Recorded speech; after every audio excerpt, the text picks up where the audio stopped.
What's up? What's up, my beautiful people? You know what time it is. Hello, hello. I am Chrystal L, and welcome to Cocktails with Chrystal. And if I have not had the opportunity to meet you in these social media streets, my name is Chrystal L. I am the creator of this little corner of the internet. And my goal is to help create more safe and inclusive spaces in the beauty industry. And every week, I come in and talk about a topic that I feel like requires a cocktail.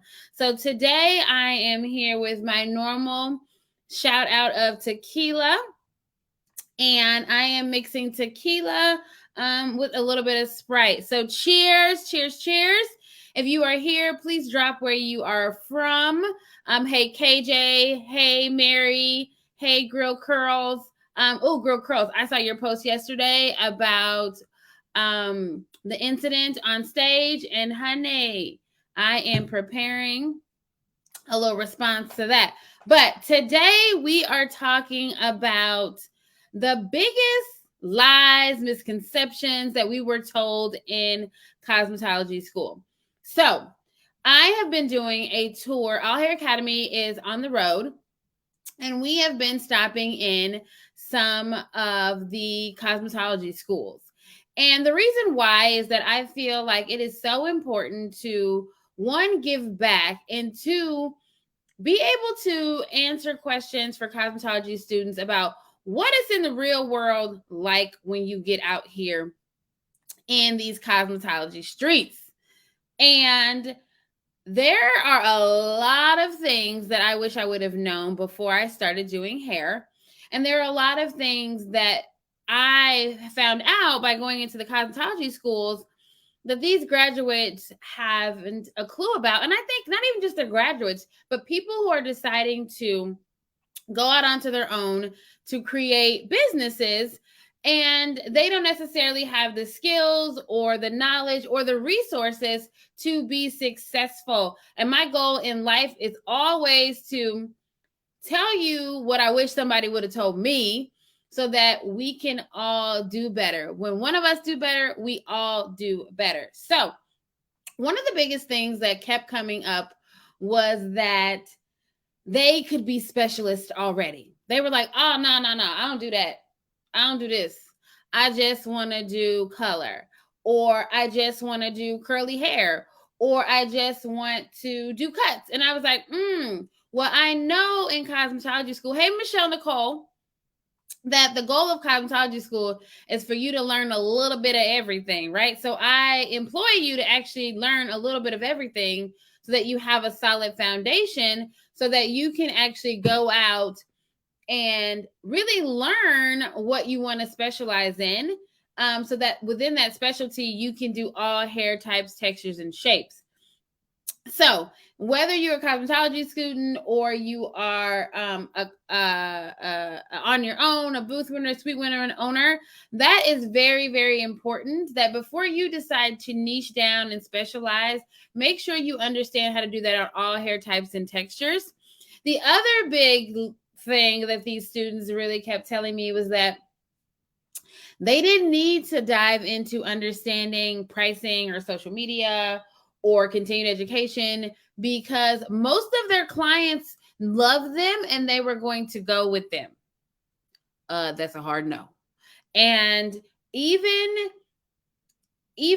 telling them that the likelihood that the clients that are sitting in your chair in cosmetology school are going to go with you to your booth rental space or your commission space is not very likely because of pricing, right? Unless your pricing matches the pricing that you're taking with you, which is not very likely, your clients are not going with you. And I would say that that would be the same for commission stylists. I saw a post today of someone who is doing the amazing thing and going in and opening their own suite. Kudos, so much love. Now, what was very interesting about this post is the post pretty much broke down what their price increase was going to be, what they were now offering, what they can expect which was super cool, except for I don't believe that Instagram is the place for that. I believe that that's a conversation that you have with your clients face to face, or something that you have within your email list, because it's very personal. When we do things and we just post announcements and policy changes on our social media with the assumption that our clients are going to read them, no. And then you're like, well, I don't understand why they're upset. I posted it on social media. I had this change on social media and I posted it. So why are they having such a problem with it? Well, because the assumption that everybody is reading your things, the assumption that that's the best way to get your policies across is absolutely incorrect. So with that being said, we have to be mindful when we run a business that we run it like a business. And the way that you do that is by talking to your clients directly, or having an email that goes out, or the way that I do it is I have a form that my clients fill out every single time they come to my salon, and it's their guest experience form. It is so that they know if there's been a price increase. They know about the new policies. They know about the redo policies. They know about the rebooking fees. They understand all the things that they are signing up for when they come into our experience at the salon, which I think is very, very important. One of the other things that they talked about, or that I kept questioning, was that they didn't need to start positioning themselves to be a hairstylist in the industry until after they were graduated. False. There is a reel going around that says when we signed up to be hairstylists, we didn't realize that we signed up to be social media managers, that we signed up to be creators, graphic designers. When you are stepping into this industry, we are now in a world where we have to do these things. We have to be able to wear multiple hats. We have to be able to understand who we're talking to. What are we talking to them about? What do they want to see? What is our community really looking for outside of us just being bomb-ass hairstylists? And what they're looking for is to be entertained, to be educated, to have something in it for them. One of the things that I coach to is that when we are doing our social media, and the little link in your bio, people are like, why am I following you? What are you offering me? I tell stylists to put a freebie in your bio. When I first started, I had a freebie that was a Tip Tuesday, and it was a video every single Tuesday about a hair tip, a makeup tip, or a local tip about my favorite restaurant because I love to eat. But it was very geared toward my clients. So I invite you to get curious about, when I come follow you as a hairstylist looking to fill your chair, what are you offering me? What is the benefit of following you, other than beautiful pictures of hair that you've done? Because I'm sure all of you are amazing stylists. The other question I get is that pricing, that I was like, well, how are you going to decide your price? They're like, oh, I'm just going to compare all the salons around me, and I'm just going to either be cheaper or more expensive or the same, because then I am within my market. False. So one of the biggest questions that I get with coaching is, one, how do I raise my prices? When do I raise my rates? How do I tell my clients that I'm going to raise my rates? How do I have the mindset to charge my worth? And I can just tell y'all from experience, I remember the first time I was like, okay, I ain't making enough money to even live, right? Like, I'm not living out here. So I work for myself. So it is my responsibility to be able to give myself a raise. But I did not have the correct mindset around it. I was like, oh my God, my clients are not going to pay this. They're going to leave. It's, I'm going to have a problem. But what I had to think about is that it is not my job to spend other people's money. It is my job to understand what it costs to run my business. How much money do I need to live, right? What is my overhead expenses? What are my fixed expenses? And that is how I set my prices. It has nothing to do with Sally, John, or Mike down the street, because Sally and John or Mike down the street, their bills are not the same bills as yours. Whether it's at home, they may not have they might own their salon suite or space, right? So if you compare yourself to them, you're missing out because the pricing is completely different. So for me, I literally remember sitting down and being like, okay, what's my guest experience like? Okay. All right. So they find me on social media. They go book online. They have a form that it's completely catered to them. I can do anyone's hair type and texture with that, within my specialty, actually with anything, okay, I provide a head massage. I provide the music of their choice. I provide snacks. I provide drinks. I send handwritten thank you notes, right? And I'm adding this stuff up and I'm like, damn, I am really undercharging, right? But I didn't realize the value that I was bringing to the table because I had never sat down and actually looked at all of the things that I was offering. And then I was like, oh, you say I'm getting a raise? Oh, how about this? You say I'm getting 3 raises this year. In 2020, I raised my prices 3 times. 2021, 2 times. 2022, 1 time. I have raised my prices already. So the biggest shift in that was understanding what I needed to live, what it was costing me to run my business, and the experience that I offered.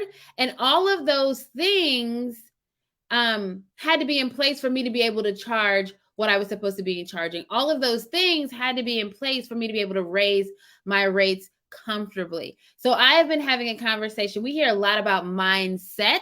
No.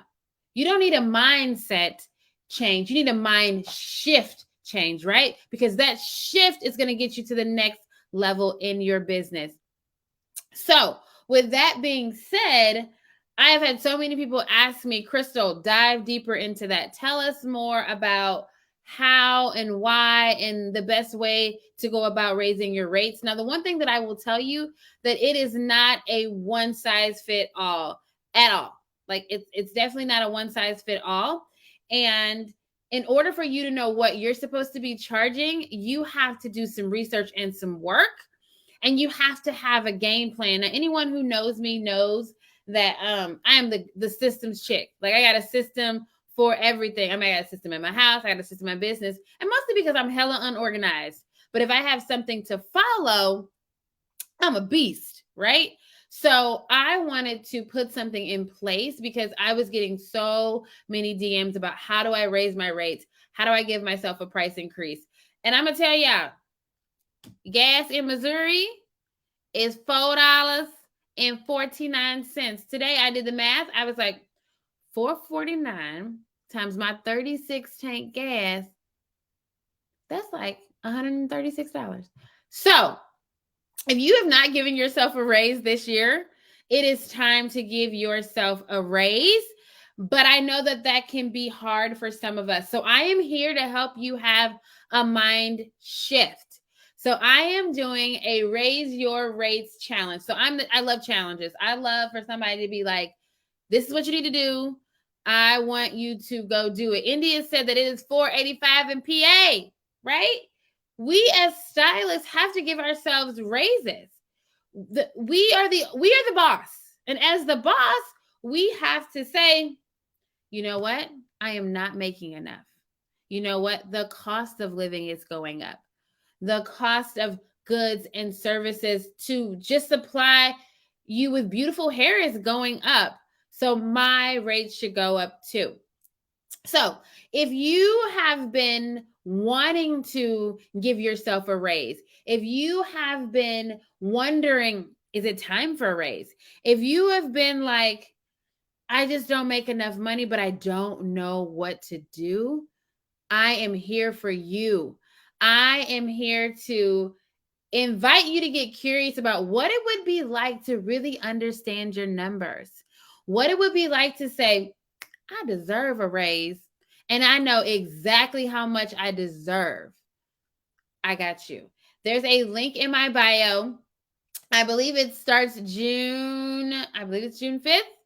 It is a Raise Your Rates 5-day challenge. Each and every day, I'm going to walk you through a lesson, and then I'm going to give you homework. And by the end, you are going to have the mind shift to be able to raise your rates with confidence, knowing why you're charging what you're charging, knowing what you're going to make every single day, and having the confidence to show up and slay it and live the life that you're supposed to have.